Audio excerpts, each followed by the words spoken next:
Welcome back to another wonderful weekly webinar with Rabbi Pinchas Winston. We are here today going to be speaking on the subject of living forever. This is sponsored by Bringing Them Home, bringthemhome.org.il, otherwise seen on israeltorah.org or itstimetolive.com. And it's co-sponsored, coordinated with Israel 365 and Israel 365 News. We appreciate everyone watching from all the platforms, Facebook, YouTube, Periscope, and Twitch. And we look forward to another exciting evening. Rabbi Winston. How do you remember all that stuff? Anyhow, Parshas Vayechi. This is the last one of Bereshis, Sefer Bereshis, the book of Genesis. And hard to believe that so much time has gone by so quickly. Some of us measure our weeks based upon the weekly Torah reading, and sometimes it's very hard to keep up. But fortunately, if you are one of those people who review it in advance of the weekly reading, then it's a little bit easier. But it starts off Vayechi Yaakov, or Yisrael actually, that we know what's happened. We've been following the storyline for the last couple of weeks. Finally, the family has been reunited in Egypt, in Goshen, where Yosef has settled his family on the advice of Pharaoh, and that's what Yosef wanted to do exactly, because he wanted to keep them away from the Egyptian side so they wouldn't assimilate. It worked for a little bit, but not for the rest of history, because as the Haggadah Shel Pesach tells us, that eventually the Jewish people became integrated. We seem to always do that. We go someplace and we're off to ourselves and separate. We might not even be liked by the local population, which was the case in Egypt too. And we adapt. We find a way. It doesn't happen overnight. It's not always so quick, but with a certain period of time, we learn to work with what we have. And of course, we get a lot of heavenly help, say to the Shmaya. And then eventually we start to build up and expand and grow. And, some people start to assimilate faster than others and start to move out and leave behind our original neighborhood and then become integrated and assimilate. And the whole thing happens all over again. We get exiled. But that's what we're holding right now. In Egypt, Yosef is the viceroy, according to the Medrash, that the actual exile, the actual shibud, the actual oppression did not begin until the last of Yosef's brothers died in the year 2332. That's when Levi was the last one to die. And after that, that's when everything began to go south, as they say, slowly, but eventually built up. And 36 years later, that's when Moshe himself was born, which means already into the redemption stage, although it will take 79 years at least until we get to the point where the redemption is recognizable. That's the problem with redemption. It can be well in progress, but until we see it and understand it. But that's not the point right now. The point right now is that Yaakov, Yaakov lived, which is not unusual because we also have a Chayei Sarah. We tend to, a lot of times in Judaism, we use the opposite expression for the thing we're talking about. Now, the truth is he died. He did live in Mitzrayim first. He lived altogether 147 years. He came down to Egypt when he was 130, which means he lived the last 17 years of his life in Egypt. And the Pri Tzaddik points out, Tzaddik Cohen, that 17 is a very special number because it's the gematria of the word Tov, Tes Vav Beis, which is 9 plus 6 plus 2, which is 17 altogether. And it also alludes to the Or HaGenuz, the hidden light of creation, in which we have spoken about Hanukkah time and here and there the entire time. And it was a very special existence, very peaceful. Finally, after all he had gone through, because don't forget, he shows up and Pharaoh says to him, "How old are you?" He was like, I took you to be a much younger looking man, somewhere around your 140s or something, 100 or 130s, because he's under 30 that time, right? And Yaakov, he realizes he looks very ragged and worn out, and he says, "Listen, you should know that I'm only 130, and I haven't even got to the age of my father or grandfather yet, Abraham, Yitzchak, and but I have had a rough time of it, Now, which is interesting, because back when he fought with the angel, his name was changed to Yisrael because the word Sar is inside there and El, and the explanation given for his name is you fought with angels or heavenly beings and with men, and you prevailed. You prevailed, you won. And we explain that to mean that that he was able to see the hand of God in all that was taking place in his life. He was clear about that. It happened in Shem. His daughter is violated. It's a terrible, terrible thing for any father. Certainly one of the avos for this to happen. It's hard to believe that this happened to Yaakov's family. Not even a grandchild. This is a daughter. Well, actually, it's his daughter. It is a grandchild, but through Shem, and he takes it in stride. I mean, as much as you possibly can. It's not that he's not affected by it. Of course he's affected by it, but he understands and he controls himself, unlike Shimon and Levi, who go into Shechem and wipe away all the men to take revenge for what has taken place. So, on one hand, we're talking about how Yaakov was able to put up with Lavan and Esav and a really rough life. And yet, when he shows up by Pharaoh says, you look really like old, so what's the story? What's your story over here? And Yaakov says, because of what I've gone through. So, which is it? Did he handle it? Didn't handle it? So, it must be both. It must be that he handled it, but on the other hand, it took its toll on him in the end, and it showed up to the point that he aged. When he meets Yosef in last week's parsha, it says that Yosef falls on the neck of Yaakov, and he's like crying or embracing, and he's hugging his father, and they're crying. But Yaakov's not crying. Yaakov's not doing that. And Rashi says, what was Yaakov doing? He was saying the Shema Yisrael, Hashem Elokeinu Hashem Echad. And why was he doing that? Because now we can see how the plan unraveled way back when Yosef had his dreams. It says that Yaakov was Shamar is Davar. He held on to that dream. He believed in Yosef's dream. He chastised his son for getting his brothers jealous in the process, but he did believe in the dream, and because of that, he was holding on the entire time. And now finally, that faith in his dreams has become fulfilled, been paid off, and he believes. And so he's saying the Shema to proclaim it. Yeah, God, there's no question. You're one this entire time. It's all been you. So he believes, and it's real to him. But things take their toll. They were still concerned. They were still worried. Not always because he worried about, say, the welfare of Yosef, but as we know from the beginning, back in the Yetzei with the rocks, they all become one rock, and Yaakov declares, and he says that I now know if all these rocks become one rock, that my family will be unified, and that's what we require for the building of the Jewish people that will endure all through history. And all of a sudden, one son's missing, and maybe even two sons are missing it. When Shimon's taken prisoner by Yosef, and Binyamin might be lost in the process, and who knows what's going to happen next. And Yaakov, it's kind of hard not to feel that things are unraveling, because maybe I lost that merit. Not that God's not good for his word, but maybe we blew it. We lost our merit. So,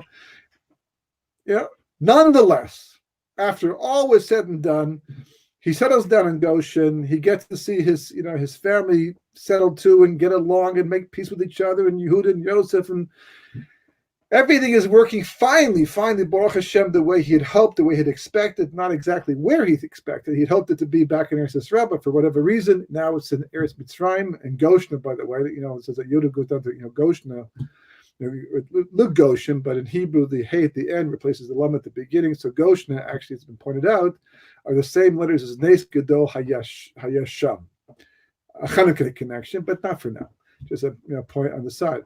And so his last 17 years of his life are very peaceful, very pleasant, and he's a prophet, so he probably knows what's coming up at some point in time. But it seems that he's able to focus on himself, settle down, learn, retire finally from all the stuff he'd gone through, and focus on learning and focus on character development. So the Gemara, the Talmud says, Yaakov lo meis. Yaakov didn't die.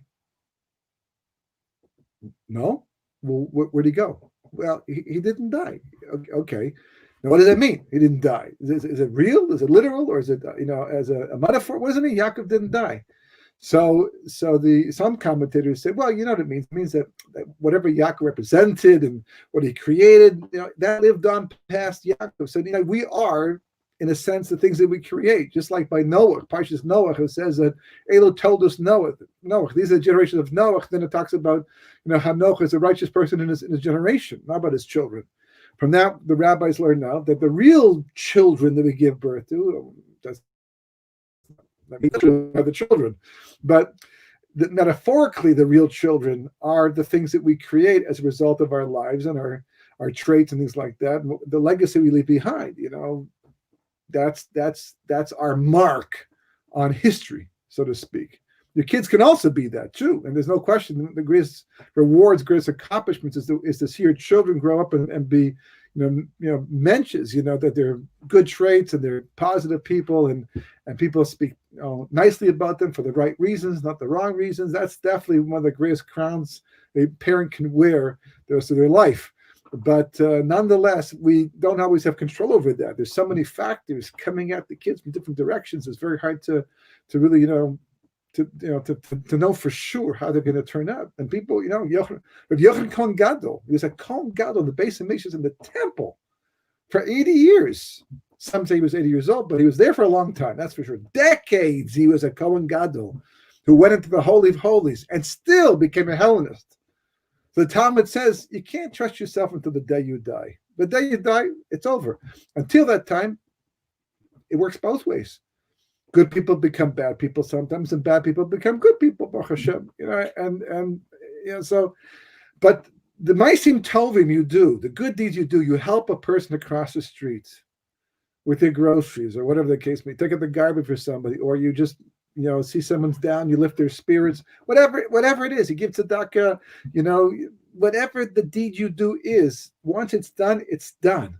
The only way to eradicate it, to change it, if a person says, I regret giving that tzedakah, I regret doing that good deed for that person, then you can uproot the mitzvah you've done. But who does that? And why do that? Unless it was for the wrong person. But if it's a good deed and it's done, and that's what you leave behind. And that's why so often, people sometimes don't always have the best reputation while they're living, but they do a lot of good stuff in the meantime. And when they die, that's what they talk about. That's what they bring up, because that's essentially who you are. So, Yaakov Avinu lo meis, meaning whatever Yaakov created and tried to further their cause of, that remained even after Yaakov. But obviously, no, he just didn't die. The Pri Tzaddik for sure seems to imply he did not die. So that raises a few questions. Number one is, where did he go? Because it seems he's no longer in the story. He's certainly not there after the brothers go. And second of all, is that why didn't he die? And third of all, if he didn't die, so who was Yosef entombing or embalming in the end? Because, by the way, that's something that we Jews don't do. We don't usually, we put people in the ground, usually in Eretz Israel, in a shroud so that the body can decompose as quickly as possible. It's part of the Gehenna, part of the Kippur for a person, how they disappear physically from this world. You don't want to prolong it. Putting them into a casket that's going to preserve the body for a much longer period of time is not a great thing for the person who's died. So in the Chutz La'aretz, you can't do that. It's against the law. So we use a pine box. A pine box is at least a very soft wood that can decompose much more, more quickly. But in Eretz Israel, people, I remember the first time I ever saw that, it was like, ooh, that was I've seen funerals before. I've been at funerals firsthand, but there's always the coffin that goes in the ground, and that's always freaky enough as it is. But to see the body bending inside the shroud as they put it inside, that makes it real that the person is in fact being buried. Embalming, we don't do. Cremation, we don't do. We don't do things like that. It's not part of, it's not even for us to do. We don't own the body to be able to do things like that. But embalming, to preserve the body as long as possible, we don't want to do that. We want to move on to the next world already, to go on with the rest of our development in the spiritual world. So then why did Joseph do it? So you could say, and I'm sure people do, that we know. The Ramban actually says this in Parshas Lech Lecha, that even though, listen, we didn't receive the Torah yet, but the Avos, the forefathers, seemed to know what everything was. They seemed to know even what the rabbinical mitzvahs were going to be in the future, and they kept them. But only in Eretz Yisrael. The Ramban is answering the question, how could Yaakov marry two sisters, and really four sisters, because also the other wives were daughters were daughters from Lavan with concubines. So they were still, from the same father. So how could he marry all these people? So the answer is it was in the diaspora, in Chutzlaritz. So therefore, he didn't keep the mitzvahs, which is why many say that's why Rachel died on the way back into Eretz Yisrael, so that he wouldn't have broken this mitzvah. In fact, the Gemara talks about how at the end of days, literally, actually, the next world, not the end of days, but the next world, when God makes a big Suda for all these big tzaddikim, the forefathers of Moshe and King David, hopefully we'll be there too. I don't know exactly where, but at least for them. And it says it comes time to say the grace after meals, benching. So we usually do it on a cup of wine to give cover, to give honor to the mitzvah. So when God goes to give the cup to Avraham, he says, I can't do it because I had Yishmael. That wasn't a great thing. And he gives it to Yitzchak. Well, I had Esav. He gives it to Yaakov. Yaakov says, I can't do it because I married two sisters. And then the Torah was going to forbid that in the future. So it's not relevant to me. So he knew it. So maybe Yosef, because he's doing this in Egypt and it was Egyptian practices, that's why he did it. But the only thing is, though, is they're going to bring the body back to Israel later in the Parsha, shortly after that. So what was Yosef thinking? What was he doing? I'm sure Yaakov was probably not interested in that type of a thing being done for him at all. So this kind of like it's a good time to bring up the discussion, what death is and why it exists in the first place, and how you can beat it and actually live forever. Anyhow, we're going to live forever, God willing, because as the first page of Shar HaGilgulim, the Arizal's quintessential work on the topic of reincarnation, starts off by saying that we are not our bodies. You can look at yourself in the mirror, you can look at your friends, you can look at the physical world around you, but that's not who we are. You are your soul. Your body is as much you as your car or your clothing is you. They help you. They facilitate you. Without your body, your soul can't accomplish anything in the physical world. So you have a body to do mitzvahs, but it's not who you are. So, where does death come into all this? Why does it even exist in the first place? So the first mention of death, the truth is in the Medrash, not really in the Torah itself, because the angel of death was made on the second day of creation. The second day of creation. We hear about death when God speaks to Adam Arishon and tells him, do not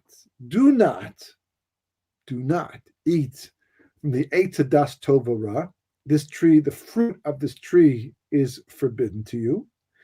And you should know, on the day that you do, if you happen to eat from this tree before you have permission to do so, because he would eventually get permission to do so, but if you eat from this tree before I tell you that you can, you shall surely die. Tamus tamusa. You shall surely die. Right away? Apparently not. Adam lived another 930 years after this whole incident took place. But he died eventually. And so has everybody else.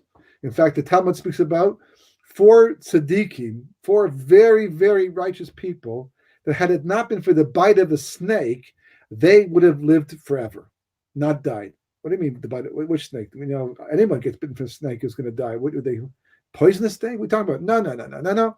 We're talking about the original snake who tempted Chava to eat from the Eitz Hadas Tov Ra, and she listened. She gave to her husband, and he ate. And then God came and lowered the boom, and we were punished with death, like promised. Not right away, but eventually we became mortal.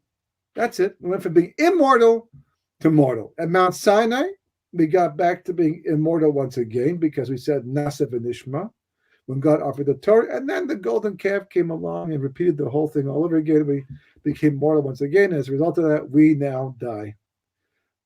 But the Talmud does mention and say that 7 people didn't have to die. Now, why wouldn't they have to die? So let's go back to pre-death. Let's go back to what the situation was like, before it came down to that. Before death became part of the world, of history. So in the beginning, what happened was Adam was made from something that the Zohar calls kasonas or. Kasonas like a almost like a tunic. It's a piece of clothing. And or is spelled Aleph Vav Resh, right? Aleph Vav Resh is basically light. That's what it means. Aleph Vav Resh means light, and put them together, and you get Kesanos Or, meaning that he was wearing clothing of light. Question, right? It says he only got clothing after he went shopping. No, it says he only got clothing after he did the chet, the sin, and then they made clothing from fig leaves and the whole thing like that. But they didn't have clothing before that. So the answer is yes, they did, but a different type of clothing, not this type of clothing. What was the clothing they had? The clothing they had was the Or HaGanuz. They had skin. They're basically their body was made from this light, this very special light. As a result of that, we wouldn't be able to see them today. If they were here today, we wouldn't be able to see them. It would be so translucent, so spiritual. If they were in the same room, and very big too for that matter, we wouldn't be able to see them. And as long as they had Kesanos Or with an Aleph, there was no reason to die, because there was nothing to die for. Why do we die in the first place? So Kabbalah gets into this discussion. It's not really so much a punishment as a consequence. It's a consequence. That this whole world basically is cause and effect, action and consequence. The Gemara says the punishment and reward really are for the next world. The reward for sure, because it's way bigger than anything we could ever enjoy in this world, and therefore that's why we don't want to receive it in this world, because it's got to be geared down that we could be able to have it. So, but you're using it's like cashing in your retirement savings plan early and being taxed heavily because of it. It's not the time to do it. Wait till later on when you can finally enjoy it the proper way. So in the beginning before they did the chet, right, they were made with a special holy light, and they existed, and there was no evil in them or in the world around them. So what happened? What about the snake, who clearly is the embodiment of this evil? So Kabbalah, again, a lot of this is really Kabbalah. All this comes in the category of Kabbalah, because Kabbalah is the only part that really talks about it. The Medrash does talk about some of this, but not all of this. Okay, so what does it say? It says that in the beginning, the snake was not even allowed in the Garden of Eden. In the beginning, the Garden of Eden was completely free of all evil. Oh, but you'll tell me there was a tree called the tree of good and evil, a tree of good and evil, knowledge of good and evil. I knew there was a word missing there somewhere. Or the tree of knowledge of good and evil, but it wasn't really actualized yet. It was only a potential. It could lead to evil, but it wasn't. There was no chet done. There was sinning at that point. Adam was pure, Chava was pure, the garden was completely pure, extremely holy, and the tree itself was the tree, but it was only a potential. It wasn't actually the knowledge yet. Yet to first eat from it to transform that knowledge into reality, which of course he does in the end. So as a result of that, there was no to die. Dying didn't serve any purpose. So then why did we die? So it says that there's a chain of events. Right, it was a chain of events that have a lot of parts to it, but this is a sequence more or less. When Adam Harishon decided that he wanted to rectify the world, and he meant well, he's as they said, that the road to Gehenna is paved with good intention. Clearly, he meant well, but he was not qualified to do what he attempted to do. Lots of people in history have bitten off more than they can chew and have paid the consequences over time, and other people have paid the consequences because of their decisions in the end. But that's what he did, okay? And he looked at the tree, he examined the tree, he made a government study out of the tree in order to understand what evil might possibly be, to eradicate it from creation and bring creation to the final stage of perfection that it's meant to be, that it will be it eventually, hopefully in our lifetime, God willing. And the problem was he was not suited for the task. God said, don't do it. Wait. If he just waited 3 hours, three Garden of Eden hours until Shabbos, so then that would have been the finishing touches on creation, and then he would have been able to eat from the forbidden fruit, because the forbidden fruit would no longer be forbidden or dangerous. But he didn't do that. He started early, Erev Shabbos. He began to examine the tree, look at the tree, and eventually, he got absorbed in it. It's like anybody else, for example. Just a very, very experience, lots of experiences like this in life. We have many, many experiences like this, but there was one particular experience that I taught me a lesson that I've not forgotten to this day. It happened years ago. And, basically I was watching, World War II documentaries as part of working on something, one of my books, and I was looking at some information to do with World War II, and there was a sequence of videos, one after the other, documentaries, and I'm, watching one after the other. Some are longer, some are shorter, so I'm skipping around, and YouTube basically, it's all based upon tag words, and they don't really exist. I don't think they do, but one of them came up. The next one came up. The guy starts talking, and I'm listening, just like I was listening to the previous ones, and all the other ones talked about what Hitler did, and the damage in his past, and described the man the way I understood the man was, and what he did the way I understood what he did. What's considered to be factual history at this point. No one really questions it. There's, Jew, non-Jew, that we know the facts are there. The war's over. This guy's talking, and he's saying some interesting things at first, and I'm just like, because I don't suspect anything, I'm just paying attention. But after a short while, it was weird. It was like almost like sympathetic to Hitler. And he started talking about things I'd never heard about before, and did not sound like the man at all. And he was painting a different picture of this mass, genocide murderer. And as I'm watching things, I thought to myself, well, this is clearly a propaganda for the other side, without question. But I decided to watch a little bit more because I thought to myself, it's good to know what people are doing out there. I mean, I'm pretty much safe from things like this. I'm not exposed to it. So, I'm a writer. I teach. It's kind of good to some degree to know what type of lies are being proliferated in the world to do with things like this, especially since we're talking about the Holocaust. And after about 10, 15 minutes, my stomach has started to turn because I cannot believe how the information is being manipulated completely. But I was watching. But when did I decide to turn it off and said, that's enough, I can't have any more? My brain was listening. My brain was taking this information and it was giving it credibility. I mean, it was weighing it out, like, and asking. I found myself asking, could this be true? Could this be true? And I knew this could not be true. I knew this is not the case, and certainly not his own writings. You could see it was not the case. And I realized, this can influence even a person like me, who knows the facts, who's so anti, that person and what he has done, belonging to the people that he murdered, 6 million of them. And my brain is able to sit and listen, and be affected like that. That was it. I turned it off. And I knew this, what the Leshem says, the Kabbalist, about the sin, of how the seichel and the maskil and the muskal all become one. You think you can innocently look at something and say, no, I'm not going to be affected. But the moment that you focus on something, anything, if it's not, you become attached to it on some level. You don't realize it, and it influences you.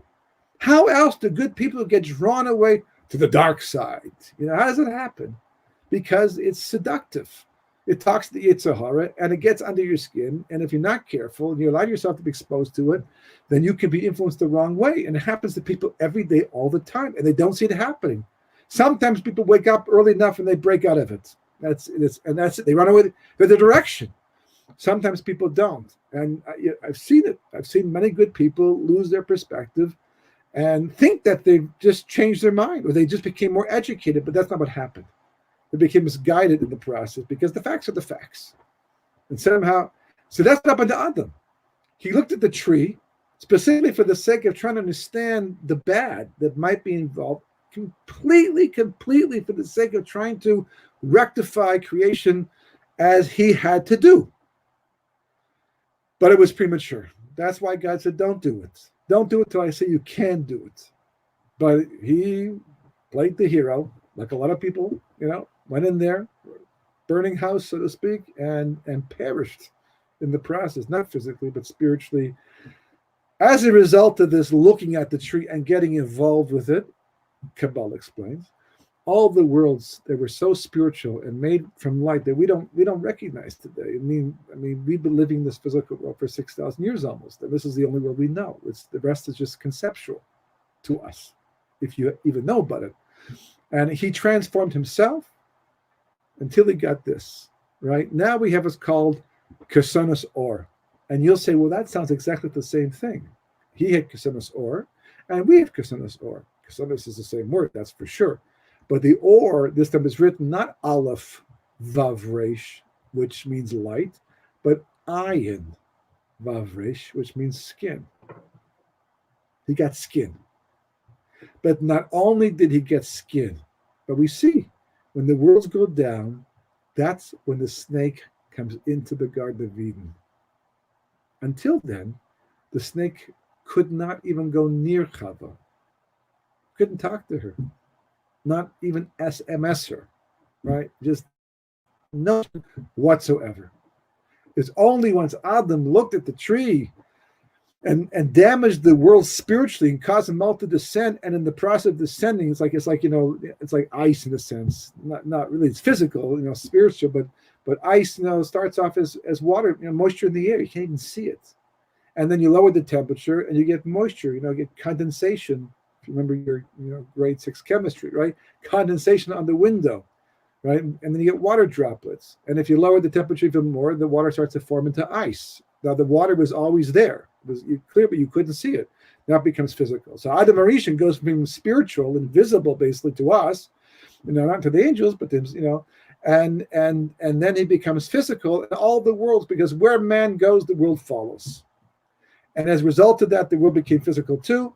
They lowered, the Garden of Eden was brought down to a lower level too as a result of this. So the snake was able to come in, talk to Chava, tempt her, she eats. We read about this. She gives to him, he eats, and then that's it basically. Why? Because the Zohar says that once they begin to interact with the snake, you have to understand the spiritual reality back then is very different than the one today. Today, the spiritual world is it's like there, but it's so almost unimpactful because we're at such a low level at such a late stage of history. But back at the beginning, the Garden of Eden, it was such a spiritual place. Everything was so incredibly the same way. For example, if I do this and I knock over a pitcher, that's real. It happens, right away. The glass falls on the floor, boom, it smashes. If I think about doing it, it doesn't happen. I can will it, get off the table, fall on the floor. I can't do it. I don't have that kinetic, energy to be able to move things by just thinking about them. But the Garden of Eden is just the opposite. In the Garden of Eden, you use spirituality to make things happen, and physical action wasn't so important. But that began to change because of the sin, and as a result of that, because they ate the tree of knowledge of good and evil, the spiritual impurity of the snake went over to man. But even that didn't seal the deal. Even at that point in time, it was possible to fix up the damage that Adam had done, and we'd all been born in the Garden of Eden and never have to die. So then what was the clincher? What finalized it that we had to have death? So it says when Adam and Chava were in their state of spiritual impurity, that's when they gave birth to Cain and Hevel, right? Cain and Abel. That's when they finally had Cain was born with one twin sister, and Hevel was born with two twin sisters, so 5 kids altogether. And when they were born the first time ever in the history of mankind, which hadn't lasted so long, but it was the first time that they were born with an inherent Yetzer Hara, evil inclination that cannot be separated from a person except through death. That's what God said to Adam. On the day you eat, you should know, you will introduce the need for death. How? Because so eventually Cain is born. And once Cain is born, and Hevel was killed, so he's no longer the issue. But Cain is born, and he exists, and he lives for a long time. And he gives birth to other children, other generations. Even Shais, who's born later on after 130 years of tshuva by Adam and Chava, nonetheless, he's also born with the Yetzer Hara. He's a tzaddik, but he has a Yetzer Hara. The only way to separate the Yetzer Hara from that point onward is through death itself. And that's why we die. We die because we need to, at some point in time, once again, go back to the way we were before the sin, because you can't go to the world to come like this. You can't get in. The same way you can't get into a private club without a pass, you can't get to the world to come this physical. The world to come is completely spiritual. You go with the body, but we see from Adam, the body can be more spiritual, well, not more than the soul, but almost as spiritual enough that it can go to the world to come to. But not like this. This body can't go anywhere. It can just barely get off the ground without some type of assistance. So we have to die to get rid of that. However, the door was not absolutely closed.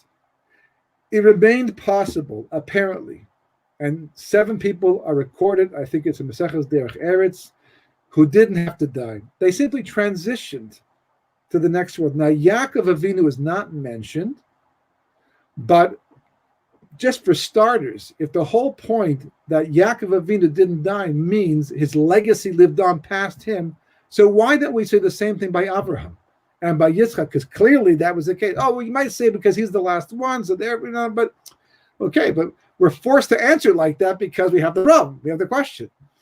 But if we take the Gemara literally, and there's no reason not to, I would say no reason, but certainly reason we don't have to, then and we have all kinds of explanations and reasons why the case might be that he didn't have to die, especially given all the other information that he lived for 17 more years. The level of Tov was called Tov, the level of the Or HaGenuz, which is the original light of creation. Then basically it means that a person could theoretically work on themselves to such an extent that death is no longer necessary because there's no longer any Yetzer Hara left inside of them. They say that about Yitzchak, that he defeated his Yetzer Hara. They called him a dead man even while he was still living. Why? Because he no longer had a Yetzer Hara. Without Yetzer Hara, there was no opposing force inside of him, no compelling force to do the wrong thing. He was completely moral, like an angel. At that point, Moshe Benu becomes like an angel. And even though he dies, we still don't know where he's buried to this very day. Maybe because he's not. Okay, let's not go there right now. But what about Yaakov Avinu? Well, that may be the reason why Yosef embalmed him, or embalmed something, because, and I believe the Or Chaim may say a similar thing, that Yosef was worried because Yaakov had told him, please make sure that you bury me in Eretz Canaan and not in Mitzrayim, because later on there's going to be a plague of lights, and I don't want to be in the ground when that happens. Second of all, it says that people who die in the diaspora have to roll through the ground to get there to Israel later on. Ouch. No, thank you. Now, he's righteous. That's not going to happen, but righteous people assume that they're not righteous. And the third reason, because they're going to make me into Avodah Zarah. That's what they'll do with me. That's what they do with famous people. They do with Mordechai, with Esther. People do things like that. They'll turn, the Gentiles will turn my grave into a place of idol worship. Not necessarily against me, but that's the way they think. That's how they live their lives. I don't want it to happen. So bury me in Eretz Canaan. But he didn't need to be buried at all because he simply transitioned to the next level of reality. Still there. We just can't see him because, like Adam Arishon, he got back once he gained the Ksonos Or with the Aleph from the Vav, from the Ayin, pardon me, that he was able to transform himself to go back to like Adam. And anyhow, it says that he looked like Adam Arishon. And Avraham got the nefesh of Adam to fix up. Yitzchak got the ruach of Adam to fix up, and Yaakov, it says, got the neshama, and that's it. That's the 3 levels now. So there's reason to say by Yaakov Avinu that there isn't reason to say by Avraham or by Yitzchak that Yaakov was able to become Adam Arishon. It says that his face is engraved on the side of the throne of God, the Kisei HaKavod in Shemayim. And he looked like Adam Arishon, is the countenance of Adam Arishon. So maybe that's exactly what the Gemara is alluding to. Yaakov Lameis means that a person, or at least Yaakov Avinu, was able to beat the rap. and avoid the necessity of death, because he got rid of his Yetzer Hara the last 17 years of his life there down in Mitzrayim, even though he's in Mitzrayim, by working himself and perfecting himself and getting it all in order, to the point that God said, well, you can just, don't pass go, don't collect $200, you're on your way to the world to come. What about the rest of us? What about the rest of us? So the Leshem, Rav Shlomo Eliashiv, says that we also are able to do this to some degree. Beat death, that's a tall order, okay? But transform ourselves from Kesanas Or with an ayin back to Aleph, everybody's going to have to do it. The whole point of Techias HaMesim, the resurrection of the dead, is to do exactly that, to restore our light bodies once again. And I'm not talking about losing weight. I'm talking about losing skin altogether and going back to being like Adam was before the Chet. And the truth is, every time a person does a mitzvah, you pray to God, you do a mitzvah, you light Shabbos candles, you put on tefillin, you do a chesed, you learn Torah for sure. Every time you do this, you reduce a little of your Kesanas Or with an ayin, and you get closer to your Kesanas Or with an aleph. So the obvious question that people ask is, so then why can't I see that? Why can't I look in the mirror and see I'm becoming more translucent? But the truth is, if you see Gedolei Ador, a lot of times it almost looks like they're just, emanating light. And they very well may be doing exactly that on their level. But the Leshem explains that, think about it for a second. If every time someone did a mitzvah, they became more spiritual outwardly as well as inwardly, then what's the next person going to say? This stuff works. Look at this guy. This guy's like almost like an angel at this point in time. And how did you do that? You white out? How did you get to the point where you're so like an angel, so spiritual, so translucent, so to speak? Well, I was learning Torah and this much did that, to this, and the mitzvah, wow. Where do I start? Sign me up. So people will not choose God and choose Torah because it's true, but because they see this is the path, it just be assumed that it's true, because the proof is in the pudding right there. So what God does instead is he, for the most part, maintains our orness with an ayin and holds off with our orness with an aleph, but saves it for us, kind of a trust account. And in Yemos HaMashiach, in the Messianic era, when there's no longer any more free will, boom, the door closes. No more choice. You either got it or you didn't. Jewish people died in the plague of darkness. 4/5 died in the plague of darkness. Why? Because if you didn't get it by the 8th plague, you certainly were going to be around for the 10th plague when God himself did it. You have to get it while there's still free will. Once the free will's over, no more choices anymore. It is what it is, and you are where you are. So then God can allow, so to speak, can afford to allow people to assume their level of spirituality that they were working on all through all the reincarnations until you must have Mashiach. All of a sudden, you wake up, you look in the mirror and go, where'd I go? Where'd you go? And it turns out you got Kesanas Or with an aleph. And of course, with that, your life changed. So, for example, the Talmud says, the Medrash says, the Sefer says, called Tuva Aretz, that when Mashiach finally comes and the world is finally settled down and all the evil is gone and all the Yetzer Hara is gone and the world is literally utopian at that point in time, it says the Jews from the diaspora will come to Eretz Yisrael finally. They'll have no choice at that point, but they'll also have no Yetzer Hara to keep them there. So they'll come to Eretz Yisrael and they'll be there and they'll say to Mashiach, wow, what are all these things flying around in the sky? It looks like angels. And Mashiach will say to them, this is from the Arizal, this is not my opinion, the Arizal says this. He says, those are the Jews who made Aliyah in advance of my arrival. They're already at the Kesanas Or levels with an aleph. And with that, you don't have to physically walk around anymore. You guys were more enamored with the material physical world. And that's why you stayed where you were. So that will take a little bit longer for you to get that stage.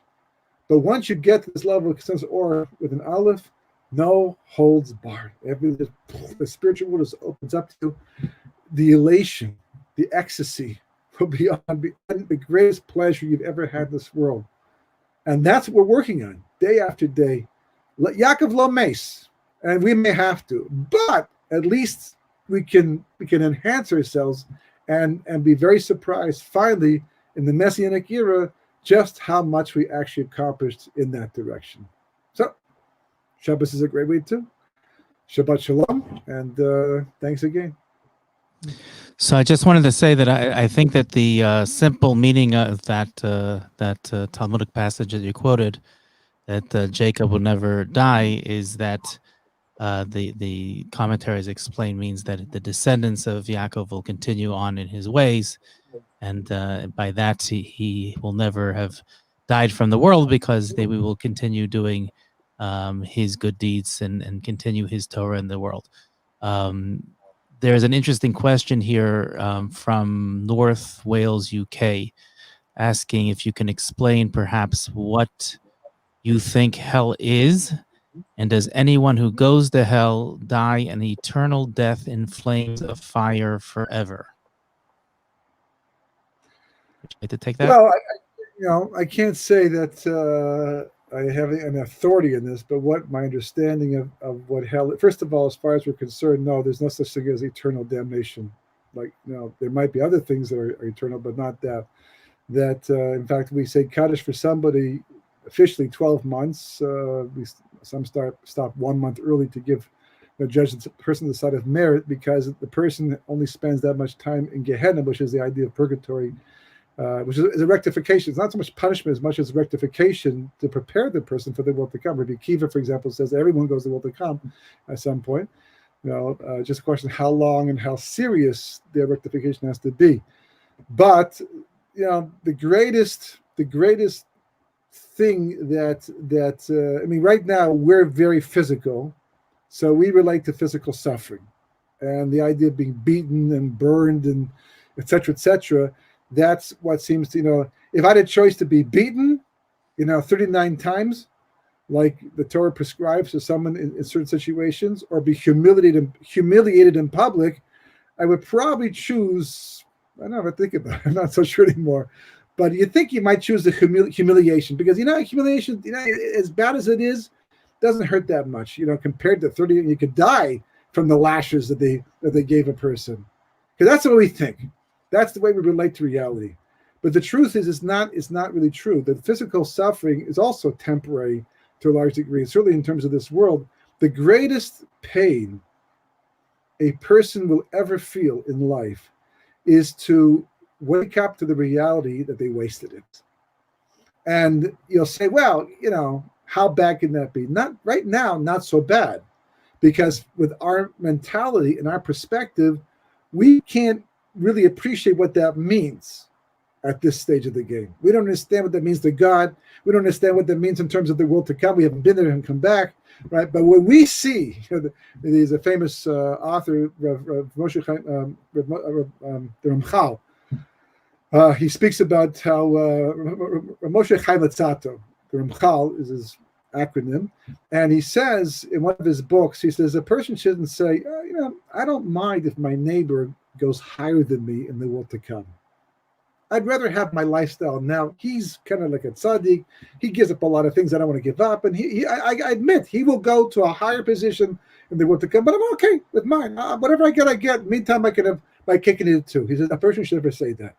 That's what you say now, living in your body. But after your body's gone, or at least it's become so spiritual, it's like your soul, and you go to the world to come and you understand what the world to come actually is. I'll give you a really small, teensy example.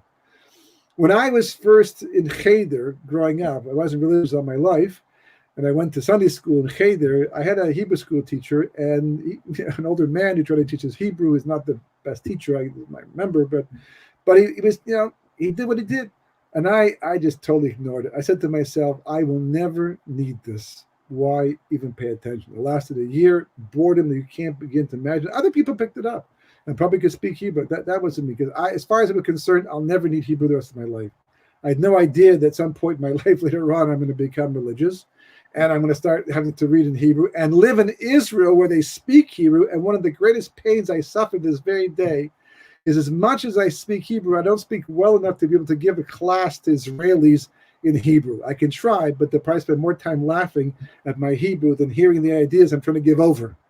And it's very painful for me, because I'd like to be able to do that. I realize, and I think back to that grade 6 class, what a waste.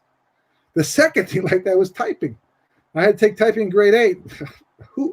When will I ever be a secretary and need to type? So, I did whatever I did, but I never paid attention.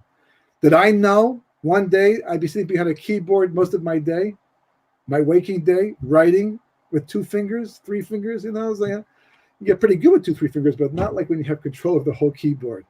So we see examples in life like this. They're kind of funny, but in the next world, it'd be magnified many times over. So they say that Gehenna really is that realization. And it may even just be the moment you leave this world, because at that one moment, just before you leave, when they shut the door on this world, they tell you what you could have been versus what you came to be. And the agony of the wasted opportunity may be the Gehenna that a person has to suffer. And it may sound, oh, Baruch Hashem, thank God, that's it? Don't worry. Whatever you suffer in this world will not even measure up at all to that moment or whatever period of suffering. So the moral of the story is, don't wait to find out. Make the best of your life right now so you don't have to go through such things. Do you have time for another question? Sure. Okay, Jason is asking from Facebook, as we get closer to Mashiach, will 2/3 of Israelis, I think he means Jews, die beforehand via war, corona, or anything else? That's the big question. That's the question that we all ask. I mentioned the 4/5 who died in Egypt, and if it wasn't for the Talmud, we just say, well, that was back then. But the Talmud says that how that was the case, and then says the Cheni Moshe Mashiach. Likewise, in the Messianic era, which has led some people to believe that once again, however it happens, whether it's spiritual, physical, or both, the 4/5 will die, or a large amount of the population of Jewish people will die.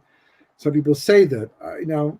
I'm a holdout, even though I teach this and I threaten with it, to get people to wake up.